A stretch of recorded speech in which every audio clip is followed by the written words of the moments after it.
sold individual with no soul. He doesn't stand up for anything and he doesn't mean anything he says. He gets pieces of paper from Susan or whoever else telling him what he's allowed to say on his channel to retain it. You believe that? 100%. Not only do I believe it, he's proved it himself. He will flip-flop on any issue. He can be bought and sold. The dude's a bitch.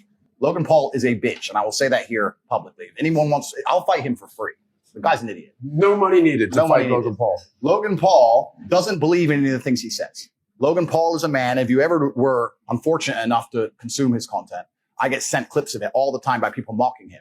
As soon as something comes out, whether it's Harry Styles wearing a dress, whether it's Lil Nas twerking on the devil, whether it's this, he just sits there and goes, yeah, this is great. Yeah, this is great. He is a talking piece. He is the mouthpiece for the agenda. The people have come along, people who are trying to force a narrative, and they said, look, we need to have some degree of control over the exact demographic that Tate has control over. We're going to use Logan Paul and attempt to use him. And he sits there and just purports the bullshit points of view that the whole Hollywood establishment want him to purport. He doesn't believe in the things he said.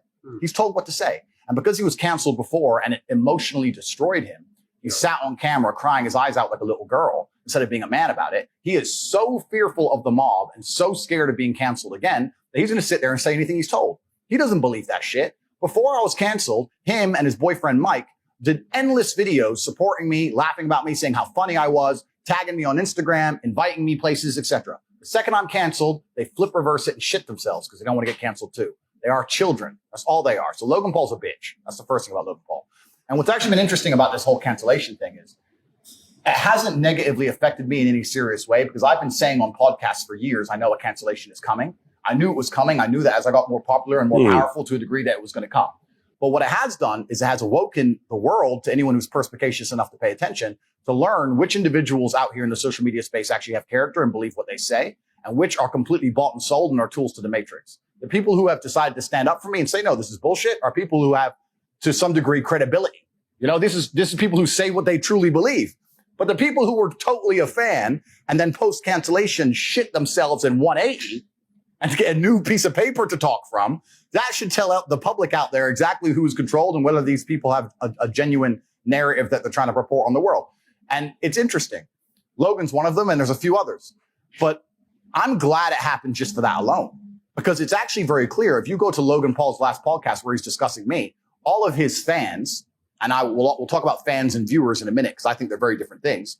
All of his fans, which he has none of, all of his viewers are sitting there insulting him, saying, bro, you're a fucking bitch. Like everyone, all of his own watchers are calling him names because it's so transparent and so obvious what he's doing. Fans versus viewers. Fans versus viewers, very different things. So he doesn't have any fans. He has viewers.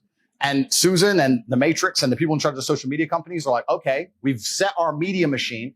Let me ask you guys questions as professionals. Let's assume, as professionals, let's assume what I'm saying is correct. Let's assume that the social media companies, when they banned me, set their media machine to all release thousands of news articles at the same time, trying to convince the world I'm an evil man.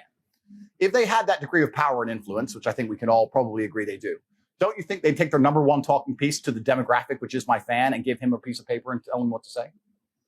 Does that all make sense? Does that make sense to say, well, we told all the news to say Tate's bad, and all of his fans are 18 to 25-year-old men.